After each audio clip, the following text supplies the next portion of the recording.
السلام علیکم ورحمۃ اللہ وبرکاتہ۔ بسم اللہ الرحمن الرحیم۔ محترم ناظرین گرامی، اب ایک ویڈیو دیکھیے جس کے اندر بریلوی خطیب مفتی حنیف قریشی نے اپنے ہی اکابر اور اپنے ہی بزرگ کو اسلام سے خارج کر دیا۔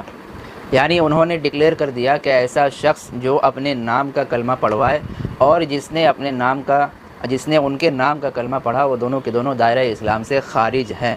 جی آپ پہلے ویڈیو دیکھیے۔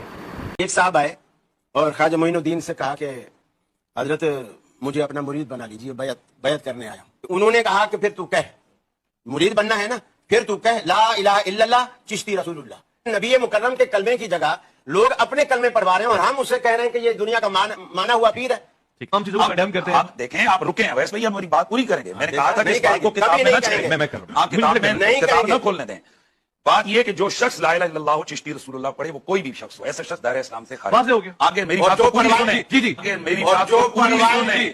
جی جو شخص کسی کو پڑھوائے ایسا شخص بھی دائرہ اسلام سے خارج، پڑھوائے ایسا شخص بھی دائرہ اسلام سے خارج ہے۔ جو شخص عزیزان محترم، آپ نے دیکھا کہ مفتی حنیف قریشی نے بالکل اعلیٰ اعلان اس بات کا اقرار کر لیا کہ جو شخص پڑھے یا پڑھائے، یعنی اللہ کے رسول صلی اللہ علیہ وسلم کے علاوہ دوسروں کا اگر وہ کلمہ پڑھتا ہے تو وہ دائرہ اسلام سے خارج ہے۔ اور حقیقت میں ایسا واقعہ پیش آیا ہے انہی کے بزرگوں کے ساتھ۔ در حقیقت یہ اس واقعے کی طرف اشارہ کر رہے ہیں، اور یہ واقعہ سبع سنابل کے اندر فوائد السالکین کے حوالے سے لکھا گیا ہے۔ وہ کیا واقعہ ہے اس کے اوپر آپ نظر دوڑائیے۔ اسکرین کے اوپر آپ جس کتاب کو دیکھ رہے ہیں اس کتاب کا نام سبع سنابل ہے اور اس کا صفحہ نمبر 278۔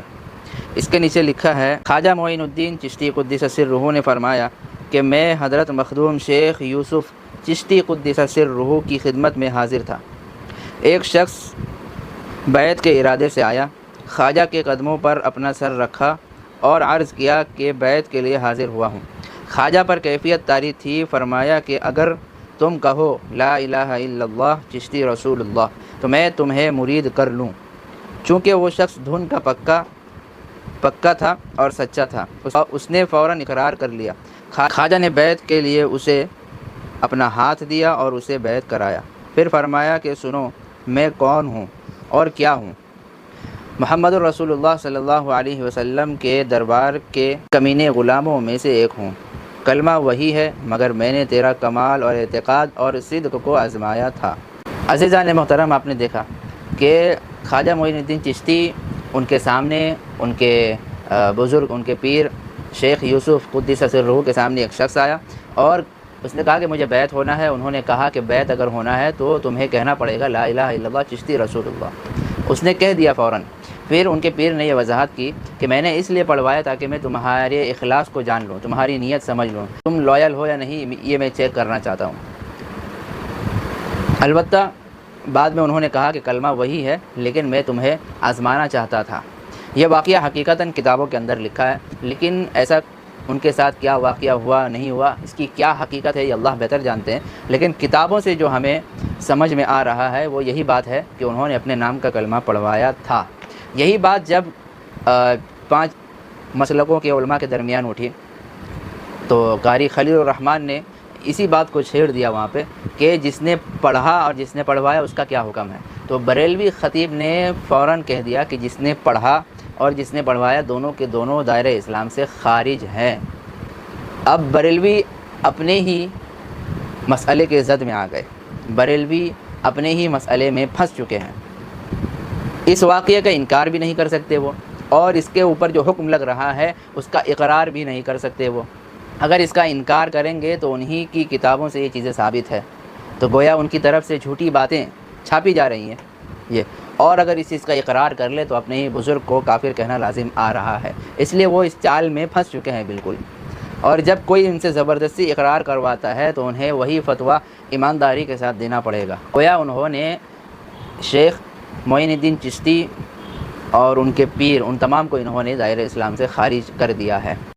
یہ ہے بریلویت کا اصل چہرہ کہ جو بھی شخص اس دلدل میں پھنس رہا ہے اسے راہ راست کبھی مل نہیں سکتا، وہ پھنستا ہی چلا جائے گا اس دلدل کے اندر۔ تو آپ حضرات کے ذمے ایک کام یہ ہے کہ آپ خود فیصلہ کریں کہ انہوں نے جو فتویٰ لگا دیا، دائرہ اسلام سے خارج قرار دے دیا، پڑھنے والے کو بھی اور پڑھانے والے کو بھی، یعنی جس نے بھی چشتی رسول اللہ پڑھا ہے اور جس نے پڑھایا ہے، دونوں کو دائرہ اسلام سے خارج کر دیا۔ آپ حضرات اس کا فیصلہ کریں، کیا واقعی وہ کافر ہو گئے تھے مفتی حنیف کے قول کے مطابق، یا پھر یہ واقعہ من گھڑت ہے، یا پھر یہ واقعہ غلط ہے؟ اور اگر وہ کافر ہو گئے تھے تو اب تک کیوں بریلوی حضرات ان کو اپنا پیر، ان کو اپنا مرشد مانتے چلے آ رہے ہیں؟ گویا وہ کافر اور مشرک کو اپنا پیر مان رہے ہیں۔ تو جہاں فتویٰ دینا چاہیے تھا وہاں انہوں نے نہیں دیا، اور علماء حق علماء دیوبند کے متعلق انہوں نے جھوٹا فتویٰ دیا ہے۔ یہ ہے ان کی دیانتداری اور یہ ہے ان کی خیانت داری۔ آپ فیصلہ کریں کہ بریلوی حق پر ہے یا علماء حق علماء دیوبند حق پر ہے۔ اللہ تبارک و تعالیٰ آپ تمام کو سیدھے راستے پہ چلنے والا بنائے۔